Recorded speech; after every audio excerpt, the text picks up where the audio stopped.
Thanks, Las Concorda.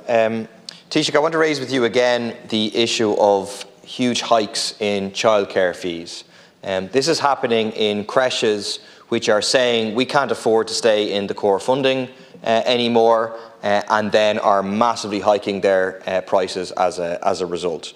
One example I've spoken to you about before is Chuckleberry's creche in Firhouse, where fees are increasing by an incredible 35%. What that means for many families is that they're simply not able to afford it. And from the moment that the price increases, they're not going to be able to stay there.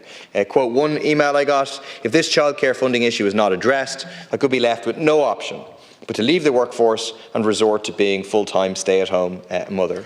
Another parent: the 35% increase will result in my childcare costs increasing by €4,877 annually from September 2024, whereas the National Childcare Scheme increase to €214 should have provided a €1,600 reduction. So the government has the ambition to halve childcare prices by 2024, but the reality is many families are facing the opposite: massive fee increases. So two questions. One, does this not prove the failure of the privatised model?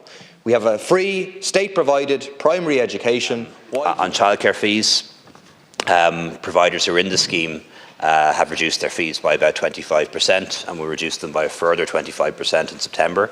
For providers outside the scheme, that's different. We don't control their fees, and even if we had a fully state-run system, I imagine there would still be private creches and private childcare providers unless you made them illegal, which I don't think anyone is proposing.